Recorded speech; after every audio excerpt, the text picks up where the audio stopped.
Hello, good morning.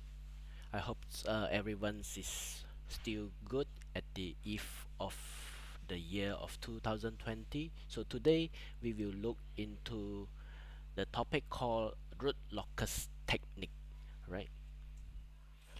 So the goal of the day would be to address the course outcome as we have set it out, okay?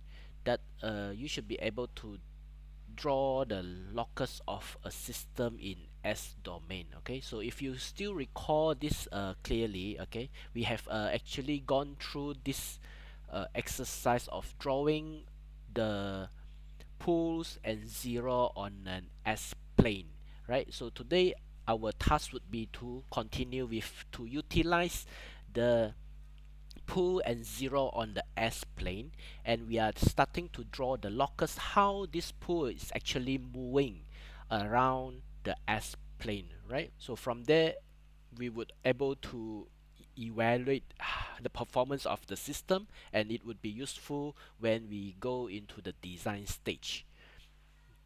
Just a quick brief on what we have gone through previously.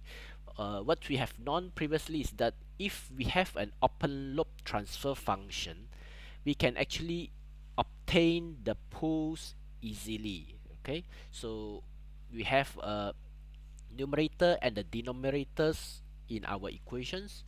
Okay, so our equations will be given something like this, right? So if this is an open loop transfer functions, then we will have this numerators and denominators, if and it can be easily obtained such that the pool will not change when the k value change. Okay, as for a normal open loop transfer functions, the k value would not be at the bottom, right? So it would be only at the numerator parts. Okay, therefore we would say that the pools which is only depending on the factors at the denominator sections, okay, it will not change as the system gain change. However, for a closed loop transfer function, as we have seen these typical transfer functions, it would be more complex such that it would have kg over 1 plus the kgh, right? Something similar to this when we do the equivalence transfer functions. Okay, and from this denominator which have 1 plus kgh, in this case the pool at these sections cannot be easily factorized or determined.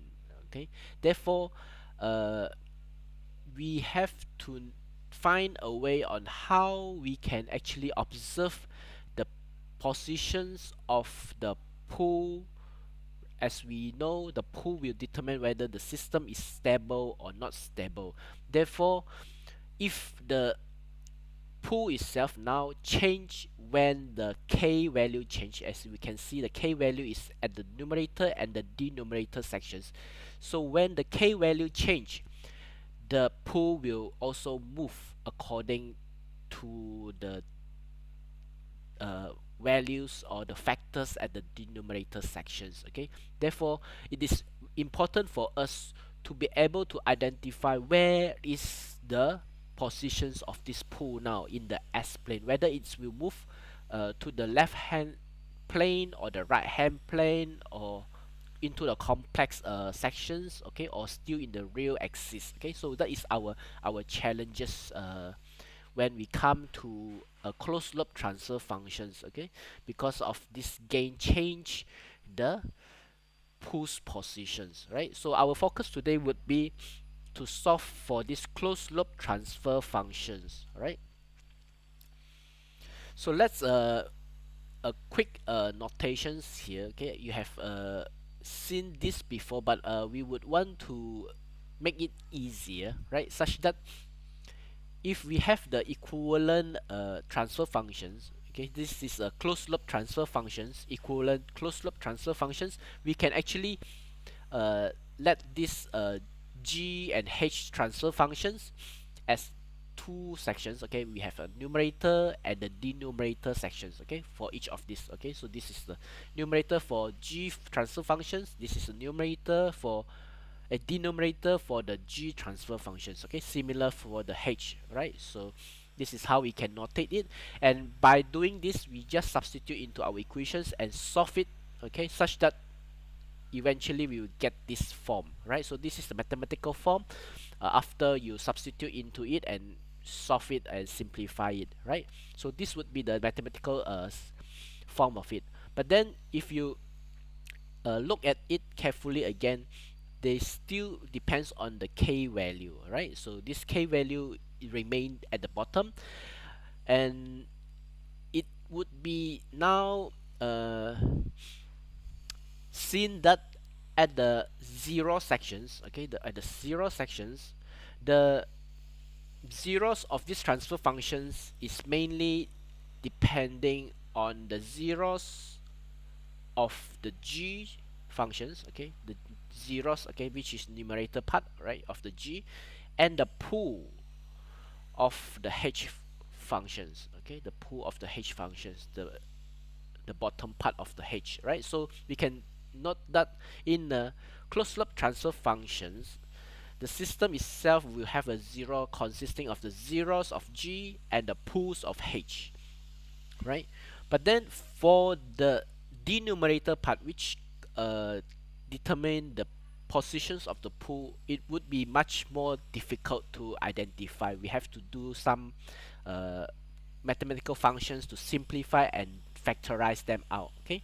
So here is the example of how we can directly use these equations, okay? We just substitute it, okay, the numerator denominator part, so you can put it in into our equations and simplify it directly, right? So if we see in this form, it is easier to find the pool, but it may not easy to find the it would be easier to it would be easier to find the zeros, but not easy to find the pool. It's still a challenge for us to find the pool, and we can see that the pool is actually changing according to the value of k, the gain itself, right? So therefore it would be much more easier, right, if we can mainly depends on these terms kgh, right, kgh itself, okay? So if we can just use the kgh, okay, instead of the whole transfer functions to identify the locations of our pools and zeros, then that would be a greater way to actually help us to solve or to design our system, okay? Here, in order to obtain the performance of the system, the denominator now must be factorized, as we have mentioned, and in order to factorize it, okay, to know the locations as the k change, it would be great that if we can draw it in the S-plane, and we will call that S-plane as a root locus, okay? So this root locus will provide the whole picture of how the pools actually move when the k change. So this is the root locus. This root locus technique is defined to analyze and design the effect of loop gain. Okay, again, remember this is related to the closed loop. If it is an open loop, then it will be straightforward, right? But when it is closed loop, the k change will affect the positions of the pool. Therefore, this root locus technique would be useful to identify the effect of it. Therefore, now we just assume this simple block diagram of a tracking system, okay, consisting of amplifier, motor, camera, okay. When we input a positions uh, to our system, the system will position the camera to the positions that we would want to, right? So that would be our control system, and we can simplify it into an equivalent transfer function as such, okay? So you can see that the k actually detect the roots or the factors at the denominator sections. So the one of the way to do it with today's computing's availability, right, in the system, okay, you can easily plot it out or solve it numerically, okay, using Excel, okay. So generally you can solve it. Okay, since this is a second order uh, polynomial, okay, for the denominator, you can easily solve it using the roots of the polynomial. Okay, you know that minus b plus minus square root of b square minus 4ac divided by 2a, right? So you can easily solve that. Okay, you just program it in your Excel. Okay, and then you have this as a, 10 as b, then the k value now keep changing, right? So you can vary this k value and you would get the solutions for your pool. Okay, so you can try to program it in Excel. Okay, so this is what I have I try to do it in Excel. Okay, so the problem is that when it comes to the complex part, then you have to search for a functions in Excel as well that will do the complex solution as well. Okay, so you can see that the solution is minus 5 minus 2.23i. Okay, you can see the I value at the back, right? So that would be the complex roots that you would get at the when the k value is greater than, you can see that when the k value is greater than 225, okay, then the pool is now is a complex value. Okay, whereas when the k value is less than 25, it would be a real roots. Okay, so if it is a real roots, the positions of the roots itself will actually lies along the real axis. Okay, so this is the real axis.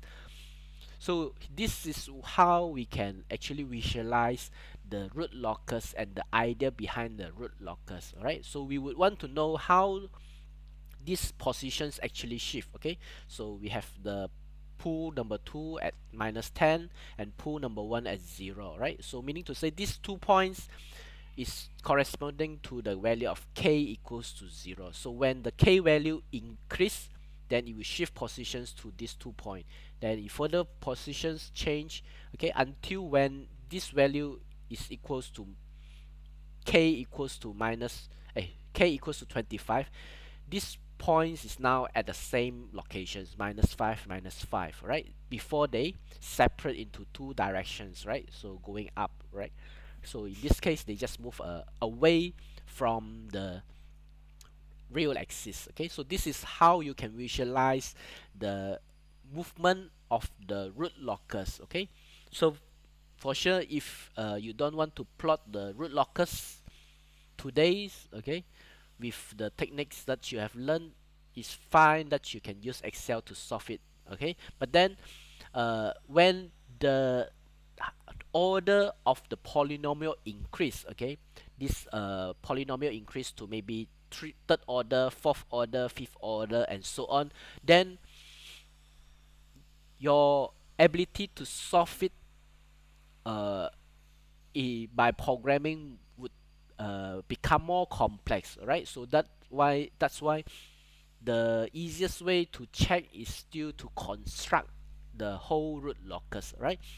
So this is the idea of the root locus, okay, that we have presented previously. Okay, we have plot the point, and actually this is how we can represent it. If root locus, we would draw the pools and the rest, the starting point, right? When k equals to 0, the starting point, then we will draw the lines, okay, to represent how the pool actually move, okay, or where it will move. Okay, then it will separate. So you can see that when k equals to 0, they are here. When k equals to 25, they are here. And when k increase to maybe 60, 100, and so on, then it will continue to move up or maybe turn. We don't know, right? So that is the idea, right? So sometimes for these examples, we can see that clearly that no matter how the roots actually move, it's still lying on the left hand side. Okay, remember the 0 point is here. Okay, the 0 point is here. Okay, the imaginary axis is here. So everything that happens, the roots is still on the left hand plane. So meaning to say, in this system, no matter what is the value of k that you put into this system, it will still remain stable. Okay, but sometimes this pools or this root locus may change or move to the right hand side, then we will know that at certain k value it would start to become unstable, right? So how to find the value of k that it become unstable? You have learned this previously, right? In the stability, remember you use the rough table itself to search for the positions of the k, right? So that is the technique to find the positions. But now what we want is to see how it's actually move, okay? How it transform or move around the S plane, okay? And also we can see from here, okay, the pool positions from 0, when k from 0 to 25, the system is actually over them because they have two distinct real roots, okay? When the k equals to 25, they have two roots lying at the same point, therefore we have a critically damped system. And when it's separate to the complex plane, right, therefore we would say that when the k or the gain is above 25, the system will now become under damped. Okay, so this is how we can do the discussions on the root locus. Okay, from there we will know uh, what would be the values or how it would transform and change. Okay, related to maybe the settling time, you can see that since this value of k, when it move to the complex plane itself, the real value is still -5. Okay, no matter what is the k value, the only thing change is only the imaginary value, okay, but the real value for this is still remain the same, meaning to say the starting time would remain the same, okay, because of the real value, right? But then because of the increasing or the changing of the complex value, okay, the omega, therefore the percent overshoot will change, okay, it will increase, the damping ratio will become smaller and smaller as the angle change, right? Then also the peak value will also change, right? So that is the idea of looking at the real root locus itself. We can know, okay, how all this effect would affect our system, okay, when the k change. Here is some properties of root locus that we would want to use later on, right? So as we have seen previously, we know that uh, in order to solve for a closed loop transfer function, it will be difficult for us. We must factorize the polynomial in the denominators of that so-called equivalent transfer functions. Okay, that is the challenge, okay, when we dealing with, especially when the higher order polynomial, right? Therefore what we intend to do is we try to understand the relationship between this kgh, okay, which we will term it as an open loop transfer functions later on, right, to visualize what actually happens to these closed loop transfer functions, okay. So now you have two terms to get confused with, okay, closed loop transfer functions, open loop transfer functions, right?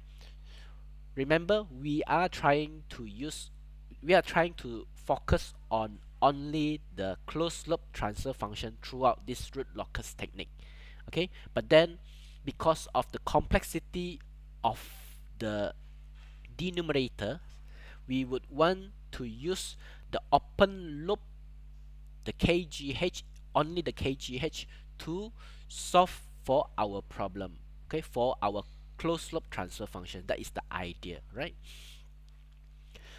So here is the property of the root locus for a closed loop transfer function. We will see that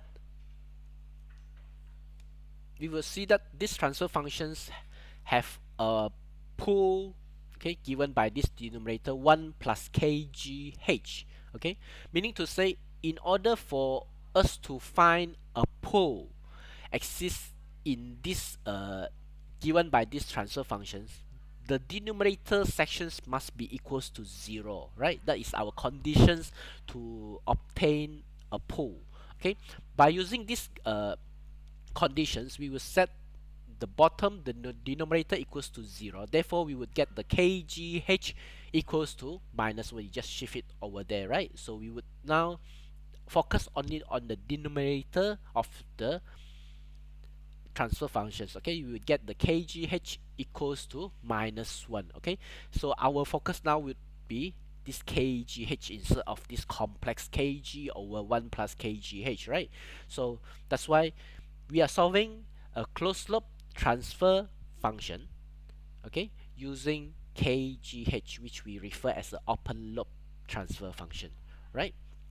So here we have a kgh equals to -1, and if we turn this -1 into a polar format, since this is a complex number, right? So in a complex number, -1, it will refer to 1, but in the 180 degree, right? So therefore 1 with an angle of 180 degree. But then in the polar form, it can be 180 degree and plus another 360, which is 520, right? So every odd numbers of the 180 degree multiply of every odd multiply of 180 degree, then therefore if they will again reach to the positions of the polar, which refer to the negative value, right? So that is the idea behind this properties. Okay, and we would now use these properties to solve for our root locus. You can see that this closed loop system pool, we can actually obtain it as long as it satisfies that two particular conditions that we have observed previously from our property of the root locus. Okay, the first one is kgh must be equals to 1. Okay, and the second one, the angle itself, the angle of the kgh must be an odd multiple of 180 degree, right? So if you are not sure what is the odd multiple of 180 degree, then you later on you would able to see through some examples. Okay, don't worry about that.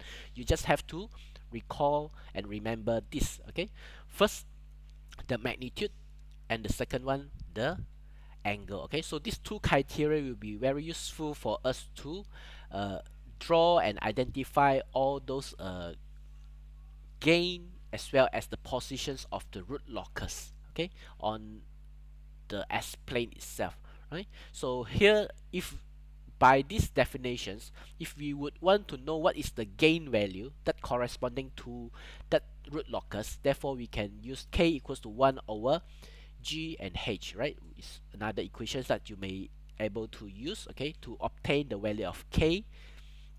Okay, and again the angle of kgh must be multiple of 180 degrees, right? So first we just test this concept first, the magnitude. All right, previously in our examples that I say I use Excel to solve. Okay, so this is the table of the Excel that I've solved previously. Okay, so if let's say we would want to use just kgh, right? Even though previously I'm solving for a closed loop transfer functions, okay, but then we know that if it is a root locus, therefore this value kgh must be equals to 1. Therefore we can test our value. Okay, we just put k value inside. Okay, then we just pick this solutions of pool will be the s value. Okay, you can pick any value you want. You can put minus 0.5 or maybe minus 9.47. okay, so here I would suggest you just try minus 9.47 and the k value as 5. Okay, you just substitute into this kgh. Okay, so 5 divided by minus 9.47 multiplied by minus 9.47 plus 10. Okay, you would get the value of kgh equals to -1, right? So this is to confirm that this kgh actually give us the value of -1 if it is located at the roots, okay, the solutions of our closed loop transfer functions. Okay, the second idea would be the angle, right? So we have seen that there is an angle, okay, angle of kgh equals to a odd multiple of 180 degree. Okay, so what it means is that now instead of using the closed loop transfer function, remember we are trying to use an open loop transfer functions to solve a closed loop transfer functions, right? So what we would do now, instead of using these complex transfer functions, right, we just use the original open loop transfer functions. Okay, so this is the open loop transfer functions. Okay, you just multiply in, right? So eventually you get, let's say you get something like this. Okay, so immediately from this open loop transfer function, since the h is 1, okay, so you will get kgh is 1, right? So it's simple, right? So you just use this open loop transfer functions and plot it on the s-plane, right? So you will know that the 0 is -3 and -4, okay, -3 -4, and the pool is -1 and -2, -1 and -2. Okay, now what we would want to do is we want to check whether that point, okay, let's say we want to check whether this point s equals to -2 and j3, is it a solutions or not, right? So what we would do, okay, so we want to check whether this point is our solutions or not. Okay, so what we do, we draw the lines, okay, connecting the zeros, okay, so zeros to the pool. Okay, so you have theta 1, theta 2. Okay, then you can always calculate, okay, this pool itself, okay, mathematically using your trigonometric relationship. Okay, then also the angle for the lines connecting the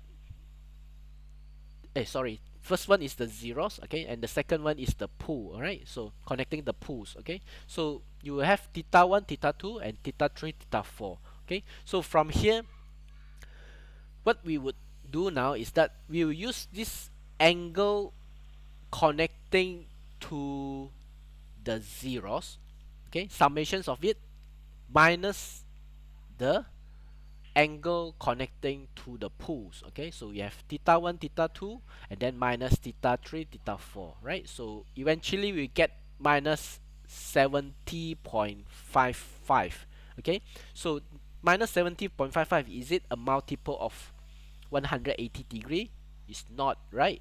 So therefore we would know that this point given that we would want to test is not lying on the root locus. Okay, therefore we would say that that is not a closed loop pool, okay, for any particular gain. Okay, no matter how the root locus change according to k value, how the gain value change, okay, this point will still not in that path. Okay, if you want, you can try another point, which would be the solutions. Okay, you can try this one, which you have obtained in the Excel, right? So this would be the root. So if you try, you should get 180 degree. Okay, so that would be a odd, so-called odd multiple of 180 degree, right? So the second odd would be 180 plus 360. The third odd would be plus another 360 degree. Okay, so that would be the idea. Okay, so from that particular idea itself, okay, of drawing lines connecting the testing roots to the pools and zeros, therefore we can also obtain the k value by this, okay, ideas. Okay, so this ideas is equals to 1 over m, and actually this 1 over m can be obtained by the summations of length. Alright, multiplications or product of length. Okay, so it would be a product, so meaning multiply. Alright, so in order to get this k value, what we would do now is that if this is the roots, okay, if this is the roots and we want to know what is the k value corresponding to the roots, okay, therefore we can use this formula. Okay, we just draw the lines and check what is the length of this. Okay, you can use Pythagoras theorem to find the length for each of this line.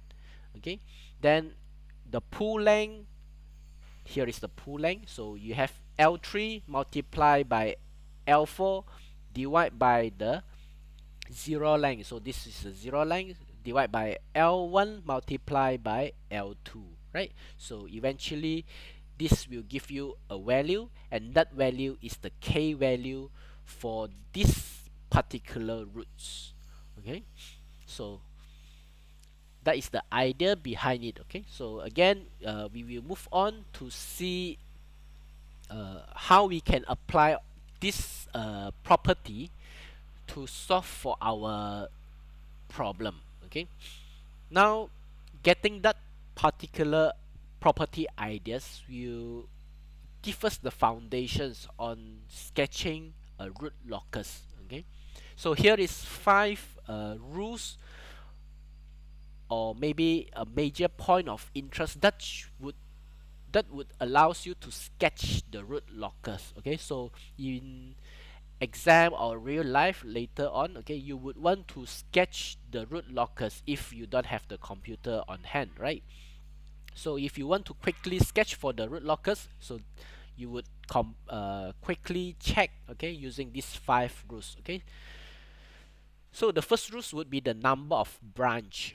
The number of branch depends on the number of closed loop pool. Okay, so if this is our closed loop transfer functions and this is a second order transfer functions, meaning to say we will have 2 roots, okay, or 2 pools. Okay, if we have 2 pools, meaning to say we have 2 branch. Okay, what it means by the branch is the path of the pool travels, okay, and how it would move along the S plane itself. Okay, so here is the second order transfer functions, therefore you have 2 poles, okay, and 2 path. Okay, so immediately you can see 1 path and the second path, right? So here is the idea of it. Okay, so 1 path and second path.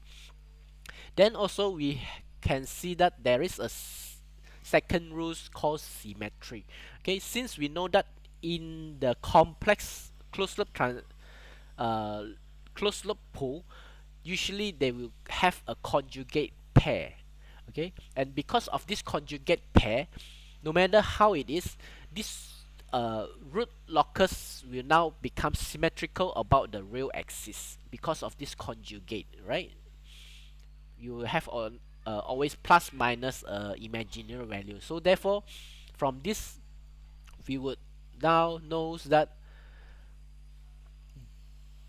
we can easily draw, okay, the symmetry lines of it. Okay, the real axis will be our symmetry line. So if you know that this is moving up, then another line would be moving down. If this is slanted to these directions, then you will have another root locus slanted on the other directions. Okay, always symmetry. The third rules would be the real axis segment. Okay, what it means is that you can see that from the ideas of the odd multiple of 180 degree. Okay, take these examples of previous examples. Okay, we have 2 zeros and 2 pools. Okay, so therefore if now we want to know whether this point is a root or not. Okay, if you put it on this line, immediately you will see that the zero and the pools will cancel out each other, right? So eventually the value or the summations of the angle KGH will equals to 0 at this point. But then if this root locus now move towards inside, somewhere inside here, right? So what happened is that theta 1, theta 2, and theta 3 remain 0, but then theta 4 is 180 degree. Okay, and you would see that when you add them up and minus the others, you get a multiple of 180 degree. Okay, therefore this would be a root of it. Okay, so based on this idea, you will now see that as this root locus move, okay, to this point, then coming to this part, it would not become a roots anymore. Then when it comes to this point, then the roots will now exist again. So therefore immediately from the real axis itself, okay, we can actually do the segmenting. Okay, so the segmenting would be knowing that the pools will exist to the right of the respective point, right, to the right hand side of the respective point. So what we can see is that the pool is here, right hand side to the pool itself. Okay, so that would be the first one, and it would be, you will have a segment along that where the roots lies. Okay, so once this segment done, then the next one would be I would say no roots will lie on that. Okay, then come to the third one, then it will exist again, right? So now you can see every odd number, first, second, third, fourth. Okay, so it will only always exist is at the first to second, third to fourth, fifth to sixth, and so on. Okay, remember this only exists along the real axis.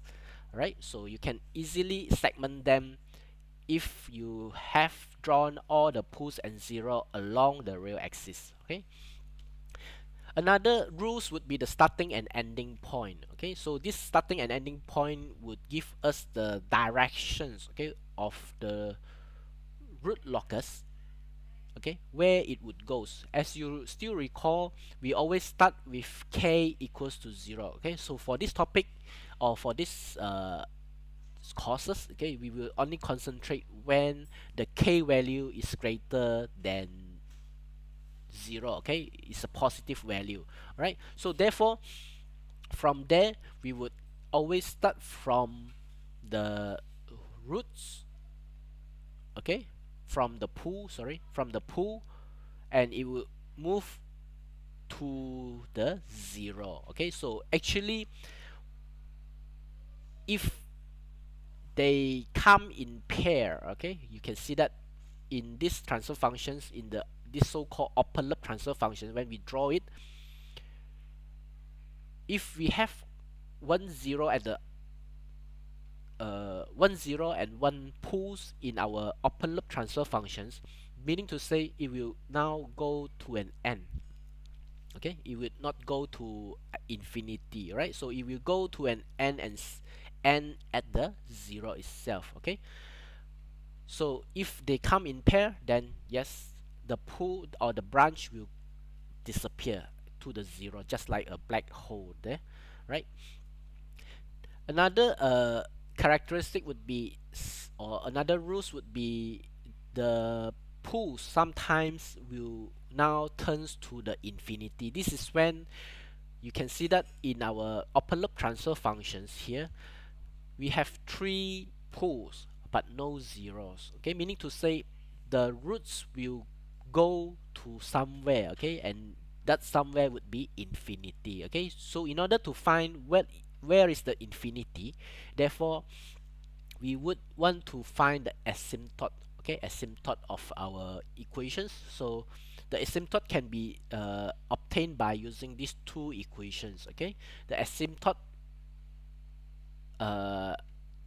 intersections, okay, at the real axis can be given by these equations, and the angle of the asymptotes will be given by these equations, right? So again, we know that first pool, second pool, on the real axis, the roots will lies along these directions, and then there would be a point where they split, okay, and go into the complex plane, because there is no zero, right? You don't see any zero, so therefore they would now split into the complex plane, and that complex plane, where they go, we don't know. Okay, so in order to know the directions, we have to find the asymptotes. Okay, so we would get the asymptotes, maybe in this case is theta a, right, of the asymptotes. All right, and then we would get the asymptotes intersections at the real axis, and for the third points, okay, for the third points onwards, we don't have, again, we don't have any zeros over here, so the roots will just lies along these directions. All right, so again, we can see that the root locus can be obtained using computer. Right, nowadays computer is easy. If you have installed MATLAB, you can use the functions of RLocus. If you are using Scilab, you can use the function of events. Okay, events. So these are the root locus plot using Scilab. Alright, so you can again see the codes over here. You can just try it on your own. Okay, as you have some basic on how to run it, okay, at the console of the Scilab. So you just copy, put it there, and you will see that they plot the root locus for you. Okay, so you eventually you can quickly check your answer. Right, now come back to the examples here.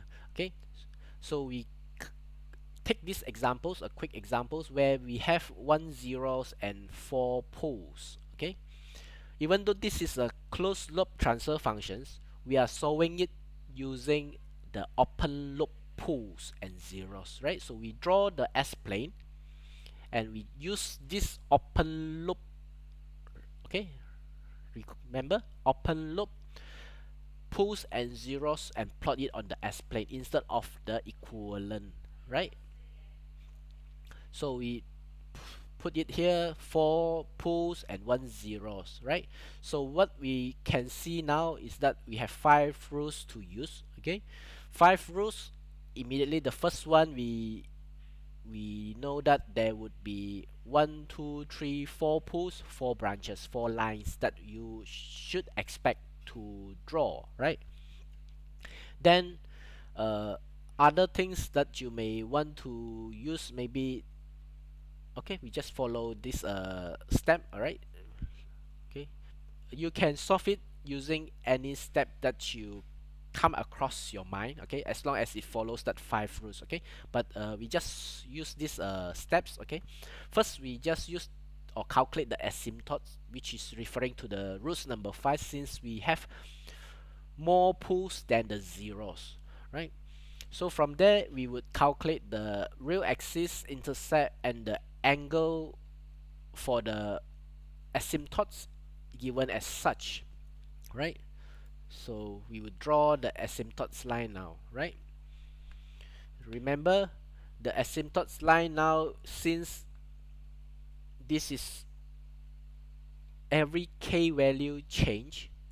Okay, so every time it change, then you will change from pi over 3, then pi, then 5 pi over 3, and then repeat. Okay, that repetitions will be your multiples of, it's just the same line again. Okay, no matter how you rotate. So eventually this gives us 60 degree, 120, 120, and 60 degree, or you just divide them into 3 lines eventually. Right, but where it's these 3 asymptote lines lies at the intersect of minus 4 over 3. Okay, so we have this point, so just draw it first. Okay, then second thing, we will start to draw the root locus. Okay, we know that the root locus begin from the pool and end at the zeros. Okay, that would be rules number 4. And also we have the real axis segment number 3. So what we can do is that real axis segment, we can see that this is the first second, so some roots would lies over here, then second, third, no roots will be lying at this segment. Sorry. No roots will lies here, but then there will be roots, okay, lying along this. Okay, therefore since this is 0 and this is pull, then we can use this rule number 4 to connect them, right? Then the next one would be here, right? Okay, so eventually this is what we can quickly sketch, right, without drawing. So here is rules number 4. The rest, we know that there is a real axis segment over here, here, and here, and because of the asymptote, we know that they will break away and come close to the asymptote line. For this case, it will just along the asymptote line, right? That is how we can quickly plot it by using that 5 particular rules. Okay, but then for further investigations, sometimes after you sketch it out, now you would want to know further, okay, which point it is at certain particular segment, where you can see that at this point itself, because of this asymptote, it will now cross the so-called imaginary axis. Okay, and you know that at certain gain itself, the system will become unstable, right? So because it have moved to the right hand plane. Okay, whereas certain k value or certain gain value itself, it will still remain in the left hand plane and the system remains stable. Okay, so this is how we can actually locate the positions of those pools for a closed loop system. Okay,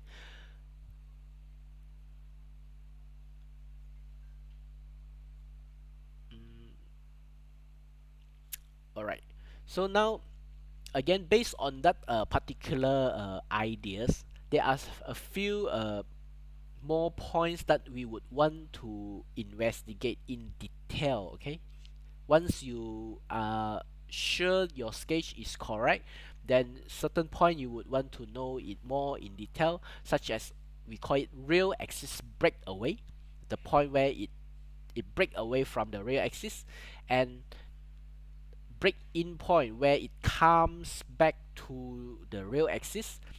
Okay, and the imaginary axis crossing, okay, when it cross the vertical axis. Okay, then also we have angle of departure and arrival from a certain pools or zeros which lies on the complex plane, right? So just go through it one by one. First one would be the real axis breakaway and break in point. Again, if we use this open loop system, okay, open loop system, the kgh value itself, we can easily plot our root locus. Okay, the main thing is that we would want to know where is the breakaway point and where is the break in point. Okay, so maybe a quick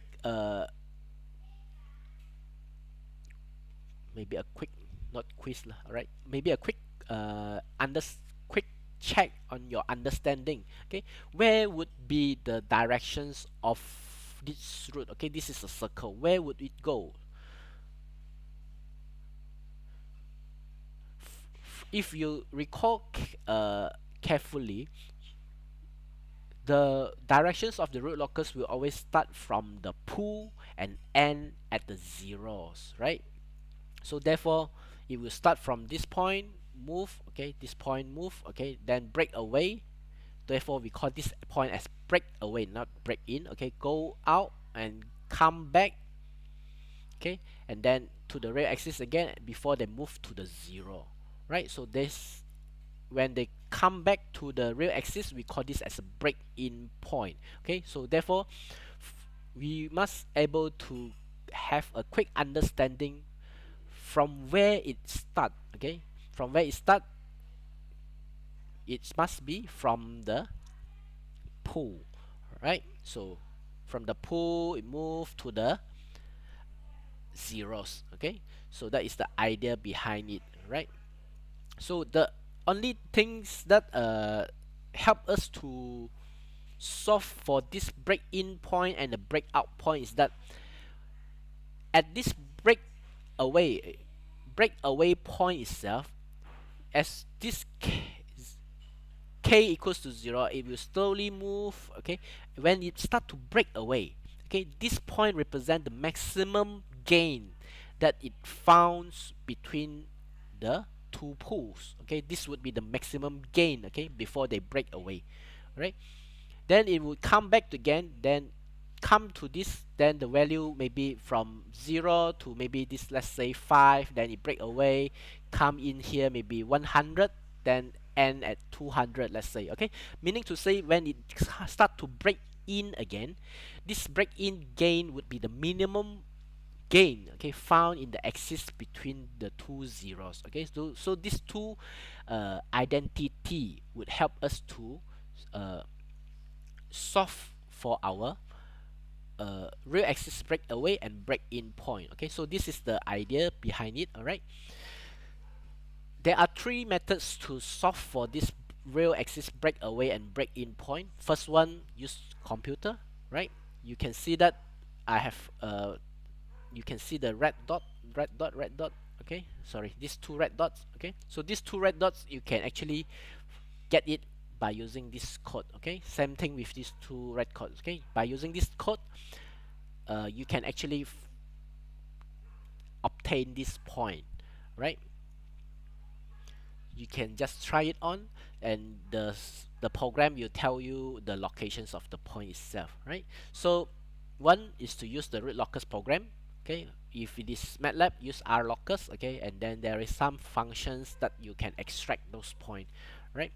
Then the second and third method would be using the idea of the minimum point of gain and the maximum point of gain, right? In order to get the minimum and maximum point, we will use the differential calculus to solve for it, to maximize and to minimize the gain between the pools as well as between the zeros. Okay, so now we look into the methods number 2 to maximize using a differential calculus. Okay, so here, okay, just quickly go directly to the examples, okay, so that you can see how it would comes into pictures. So first thing, we just use the previous open loop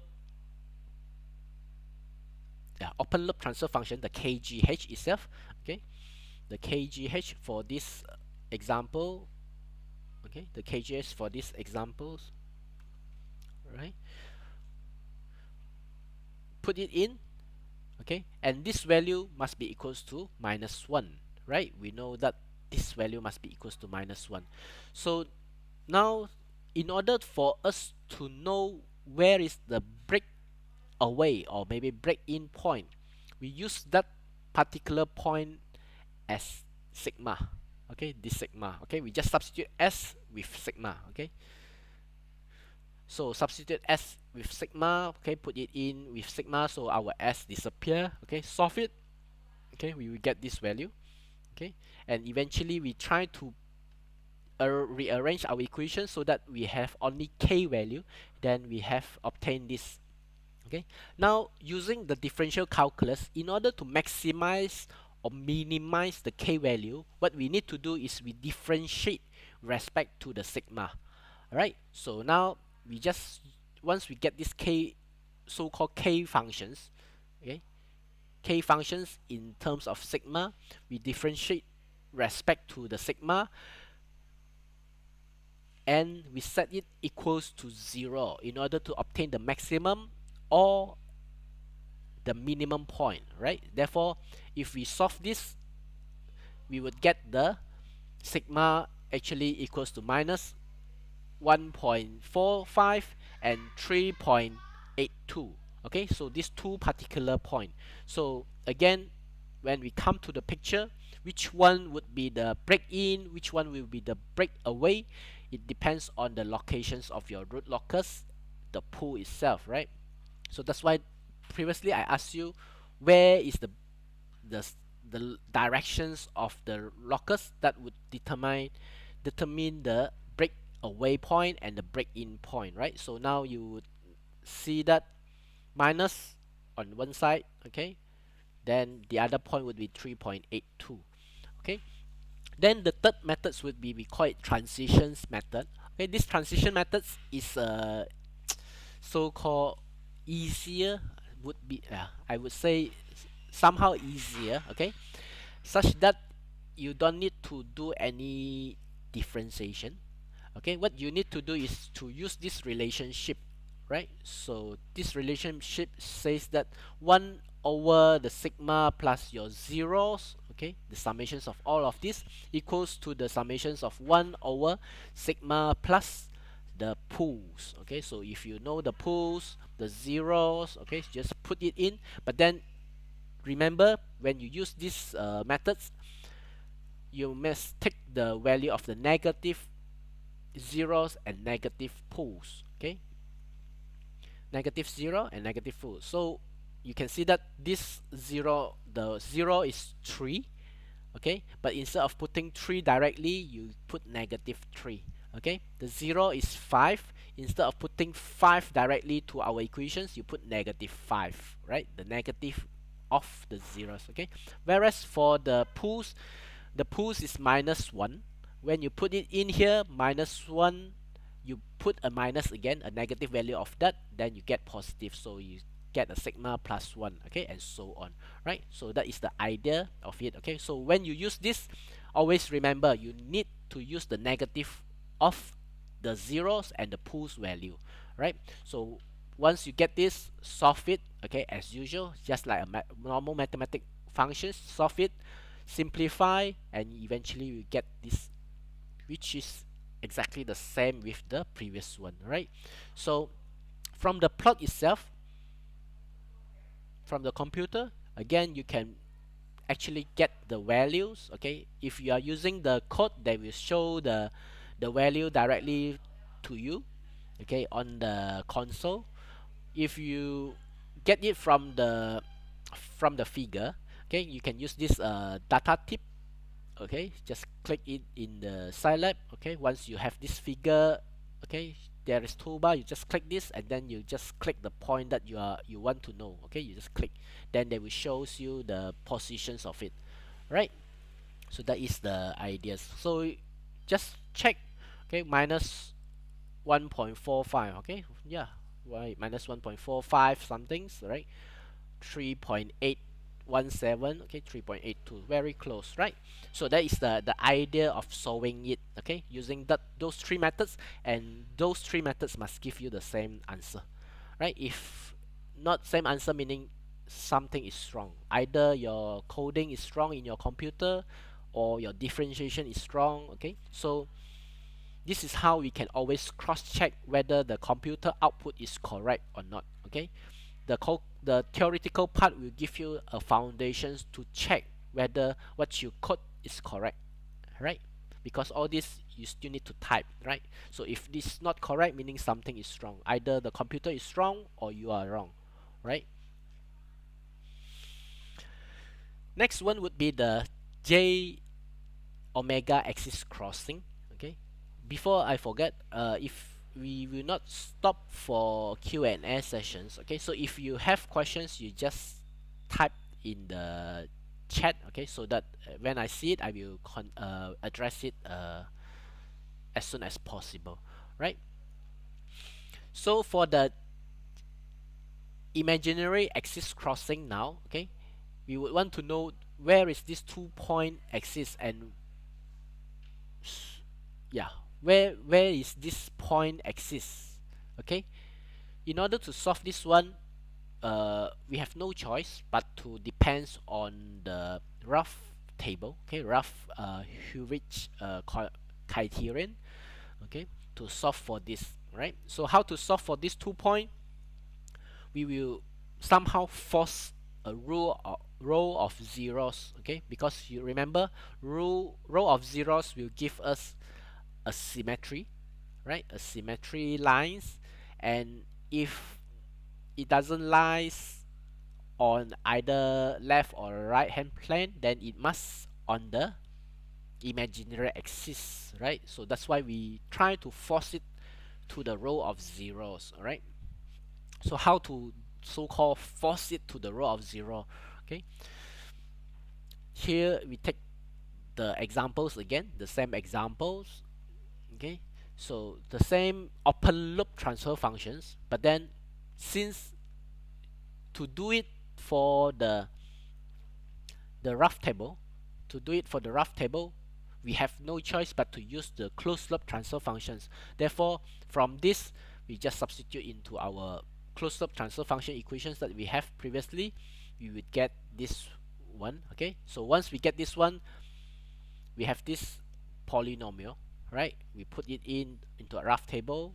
Okay, 1 plus k, 3 minus 1, 3 minus 8k, and 2 plus 8, 15k, right? The rest is 0, right? So straightforward. But then how we would force a row of 0? Okay, so since we can see that here we start with 0, therefore we can force this row to become row of 0, right? So how to force this to become the row of 0?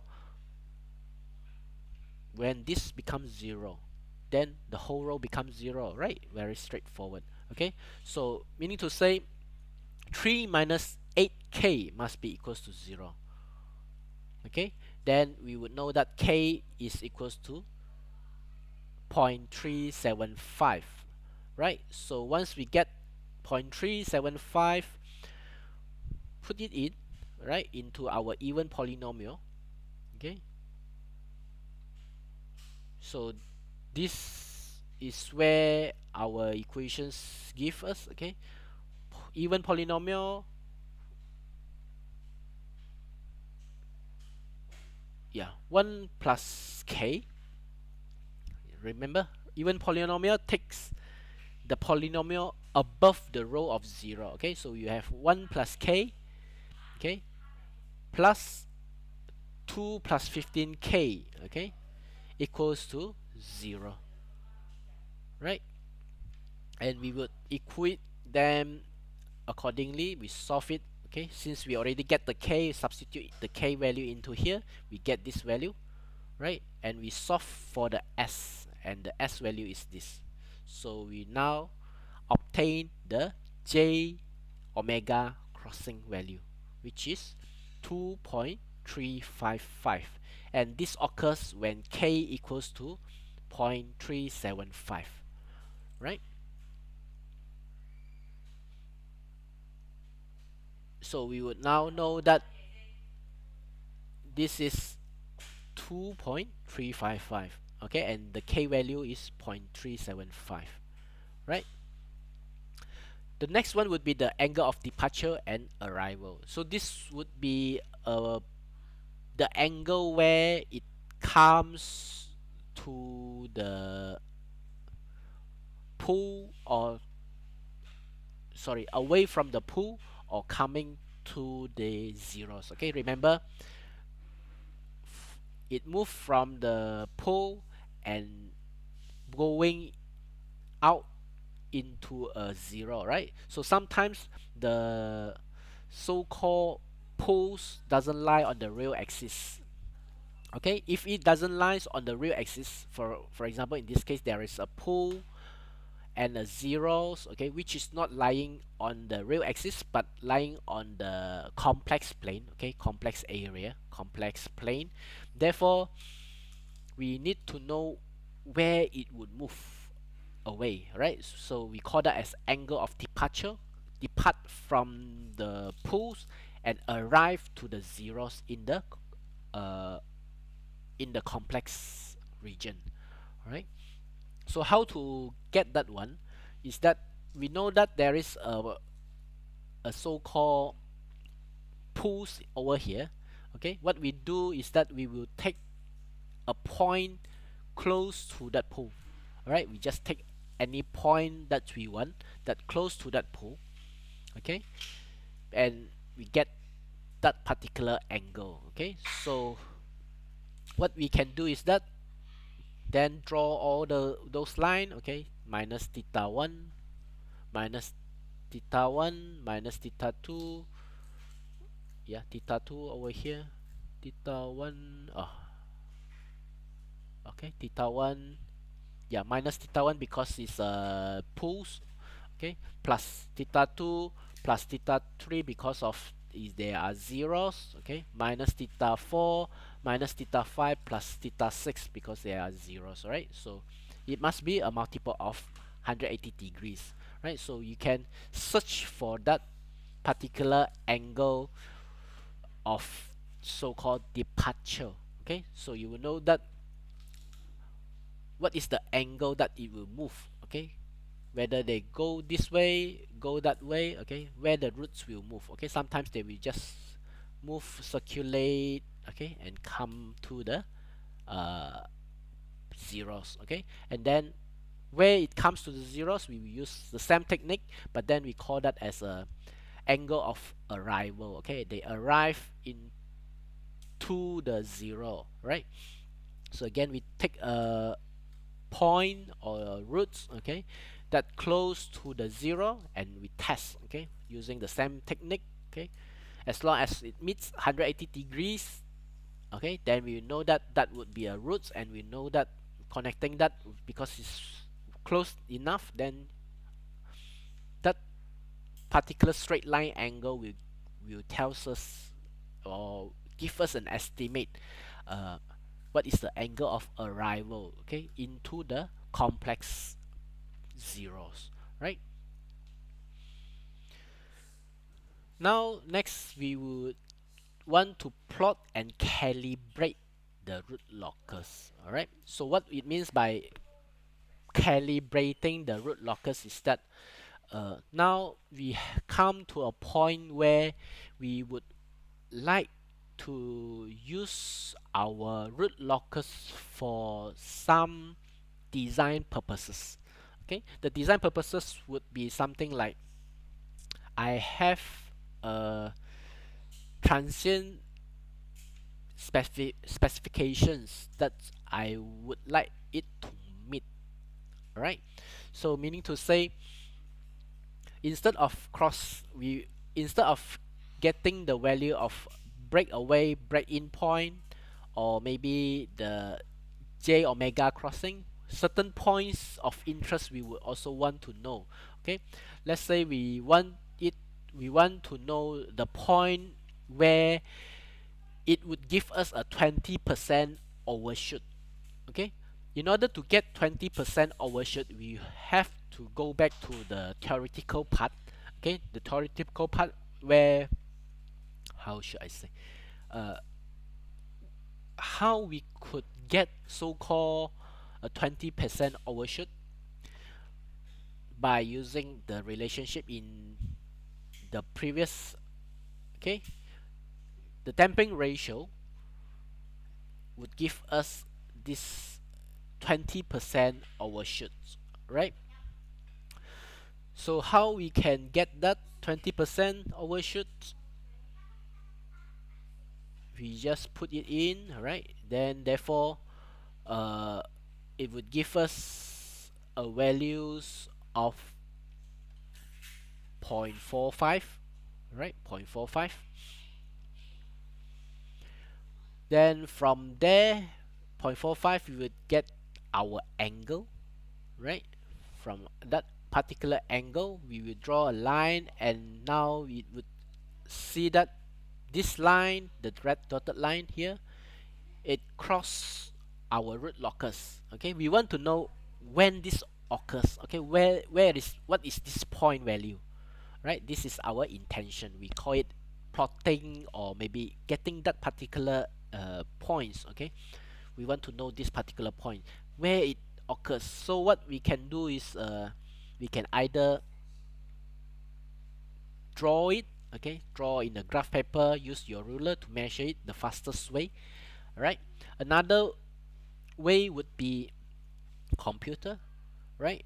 In this case, it would be, if you want to solve it mathematically, you still can, but it would be taking some times. We use a try and error methods. Okay, what it means by try and error method is that you have this uh, damping ratio 0.45, okay, drawn, okay, and along this line you can actually pick any radius that you want. Okay, you can take any radius because you don't know where it will cross this root locus. Okay, so what you just try zero point 0.5, 1, okay, then you will see that that angle actually change, okay, from minus 160 until maybe change to minus 200 and so on. Then you will know that it will lies around that particular region. Okay, then I use Excel again, okay, to help me to calculate. Okay, then we can try with different angle. Okay, so for the angles you will now get closer and closer to the 180 degree, and I found that that occurs when the radius equals to 0.566, right? So meaning to say this particular point occurs when the radius of this line is equals to 0.566. If you know this radius equals to 0.566, you can get the exact positions, right? And that is the idea of plotting it to the point of interest. Okay, it would be somehow tedious, okay, because you need to try different points, but the trying points, as I say, you can adjust according to the range.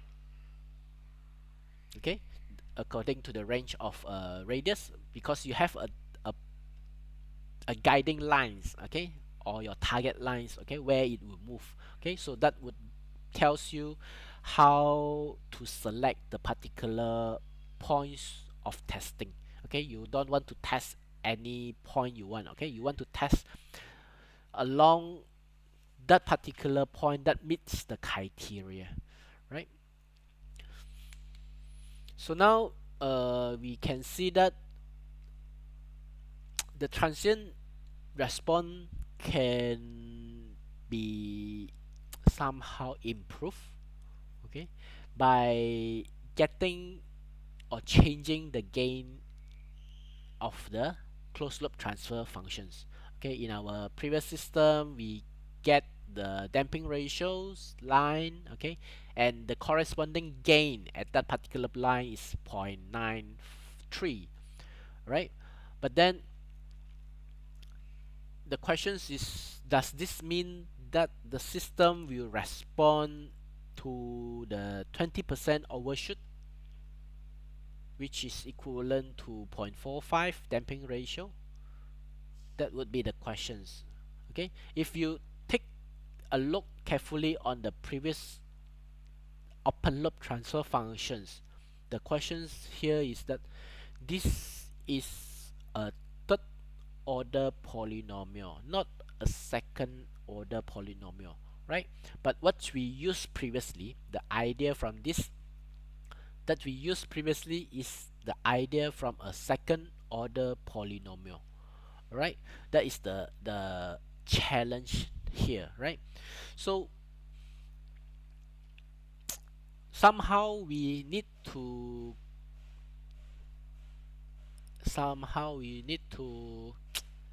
justify whether we can still use or analyze a higher order system using a second order transfer functions or not, right? That is the challenge, right?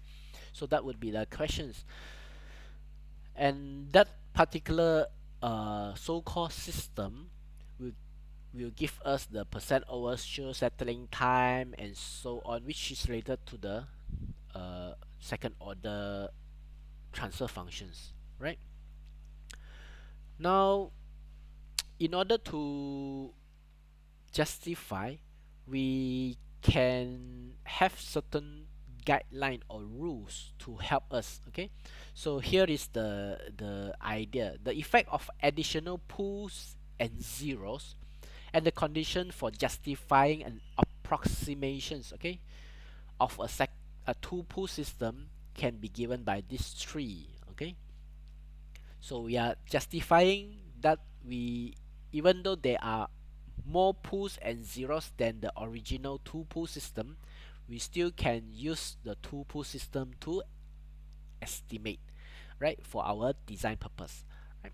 So the first one would be the higher order pulls are much further away into the left half plane. Okay, maybe it comes the pulls can comes in maybe -10, -100, and so on. Okay, the third pull. Okay, then if that is the case, then we can justify that that approximation would be good.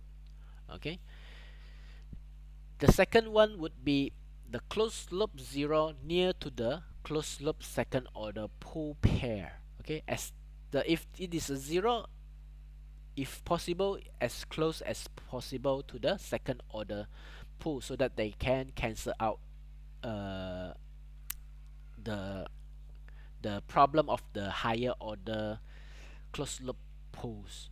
Okay, and the third one would be the closed loop zeros not cancelled by the close proximity of higher order closed loop pull should be far, so-called far located, okay, from the closed loop second order pull pair.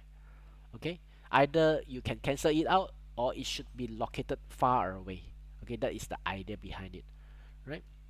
So we just go into the design, okay, so that you can visualize how we can actually use it, or yeah, how we can approximate the higher order system with a second order uh, transfer functions, right? So first we have to sketch, right? Then assume a second order system without any zero, okay, even though there is more than two pulls, right?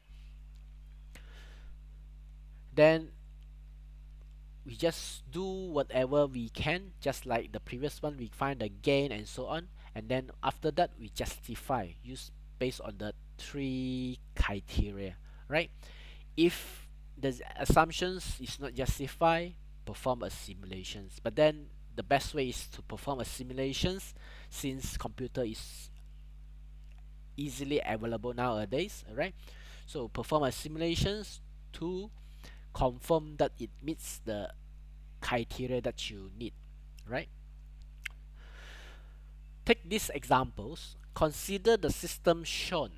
Design the value of k that give us 1.52% overshoot. Estimate the settling time, peak time, and steady state error. Okay. Now I can use computer, right, to plot the open loop, open loop pulls on the S plane, right, as shown in the figure.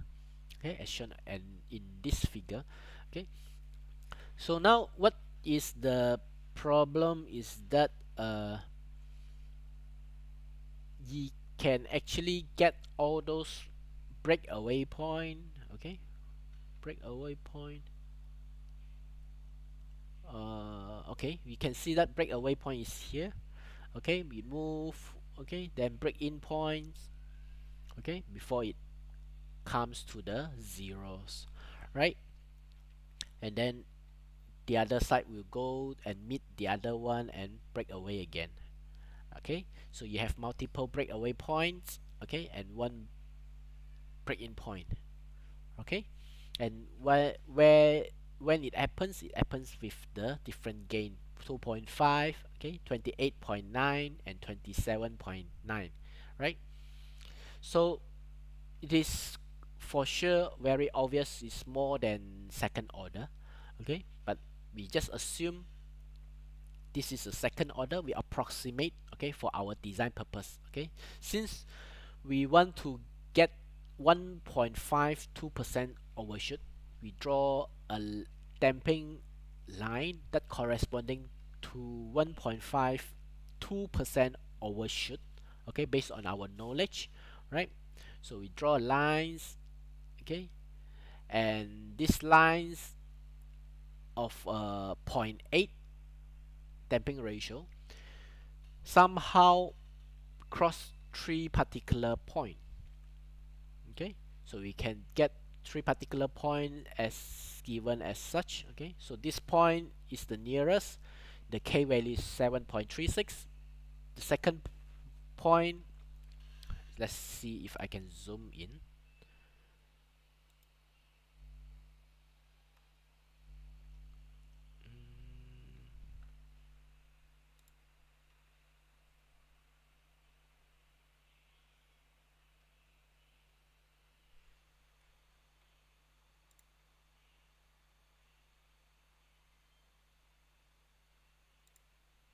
Okay, I can't, never mind. So what happened is that this circle itself, it cross this line 2 point, okay, because it's an arc, right? So that arc itself cross two times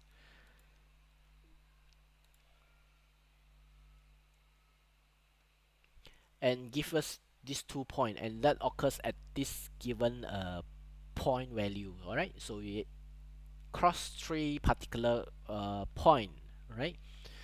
So this is how we can calculate the damping ratio equals to zero point 0.8, okay, by estimations, okay. Just go back to your previous chapter, okay. So I just get this equation from the previous chapter, all right, and I try to check whether it is correct or not, okay. So we have 0.00152, okay, because it's in percent, right? So substitute in, get, and yeah, it gets zero point 0.8, right? So I draw a line of zero point 0.8, okay. This zero point 0.8 line, you can also uh, plot it in the Scilab, right?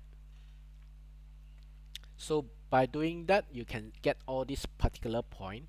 So that 3 points that satisfy the criteria would be these 3 points, okay, satisfy this damping ratio criteria, right? Okay, so now the question is how we would want to select which point is the better point that satisfy the first thing, the approximation, because we are now using a second order, okay, to solve a higher order problem, okay, second order concept to solve for a higher order problem. So again, this is the settling time for a second order transfer functions, okay.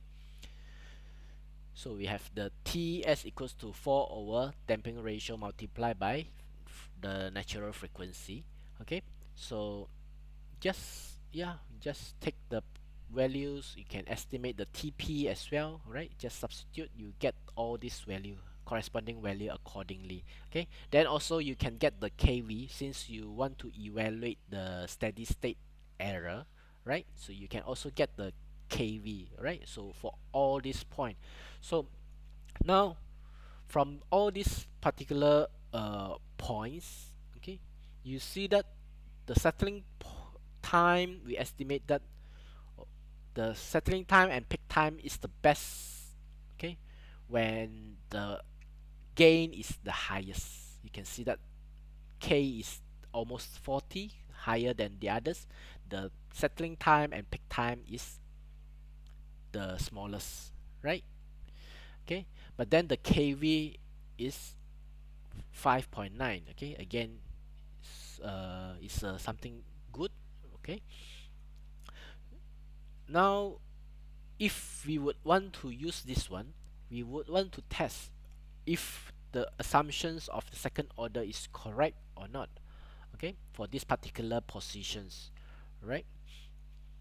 So from the root locus program itself, we have searched along the lines, and we found the gain of it.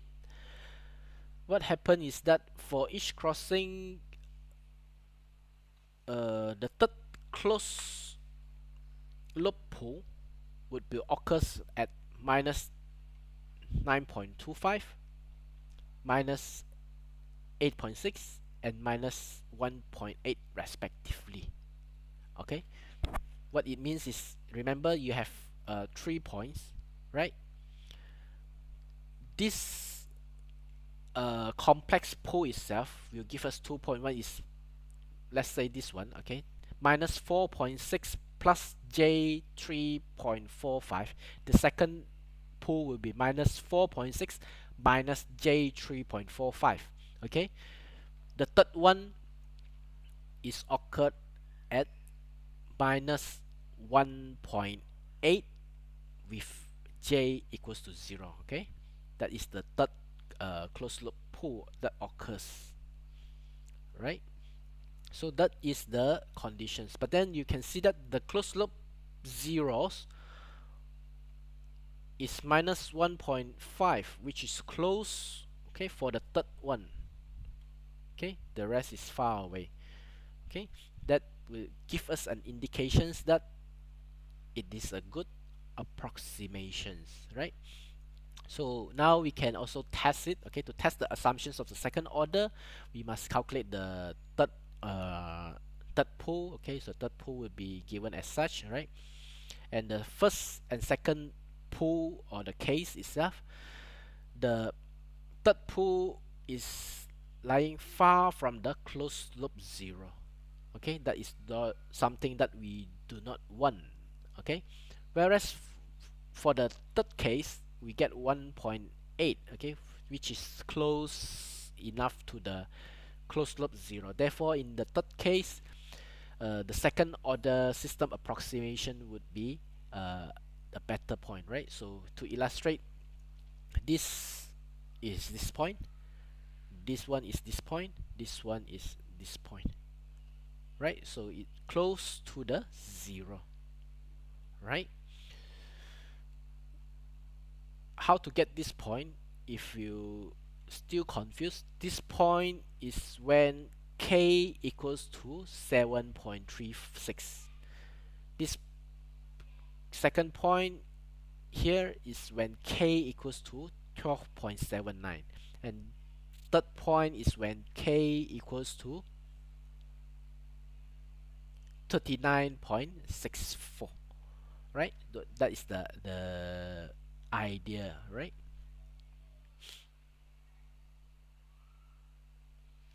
So now the final part would be, we would want to really confirm, then we do a simulations of it. Okay, we can use computer, right, to plot the transient graph, all right, using either xcos, or you can key in your transfer functions into the console that you have learned, okay, during the tutorial.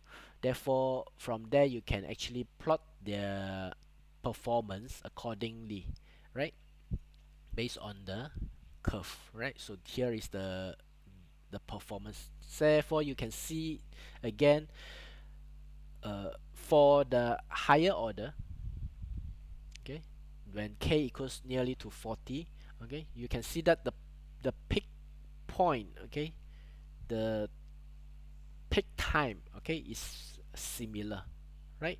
It's about less than 1 second, okay, and the pattern is also going up but then coming back.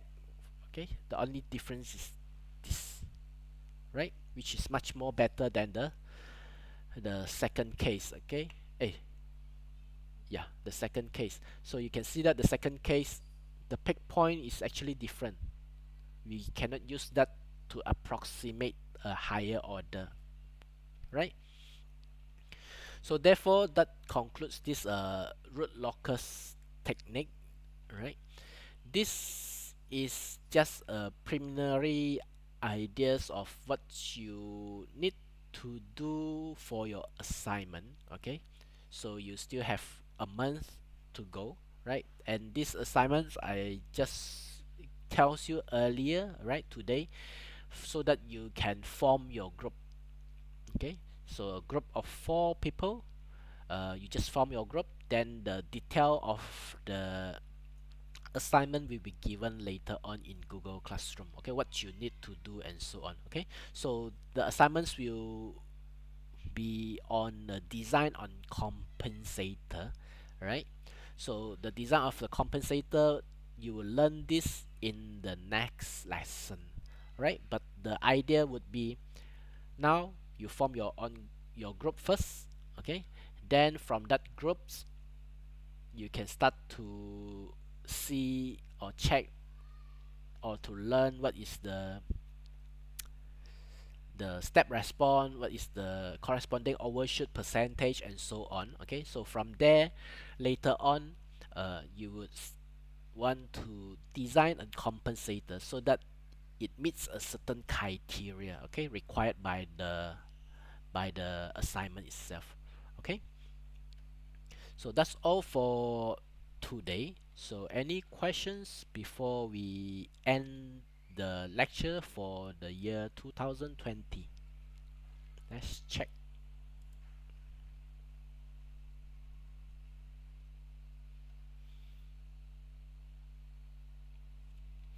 Any questions, you can feel free to put it in. Okay.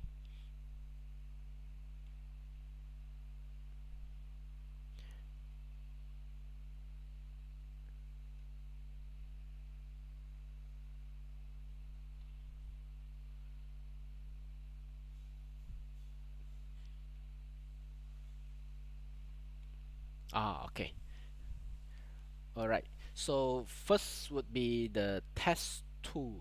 Okay, test 2, uh likely we will have it uh maybe at the mid of,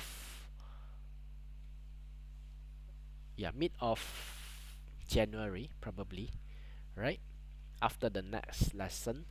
Then how to send hard copy. That assignments that you seen just now, I haven't modified it properly, but further instructions will be given in the Google Classroom. Okay, don't worry about the hard copy. You have to send soft copy at the end, right? That for sure.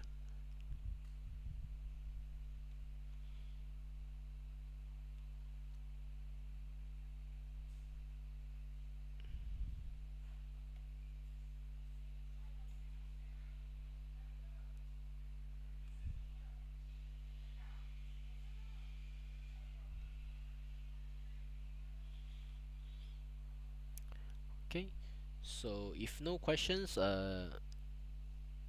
we will call this to an end, right?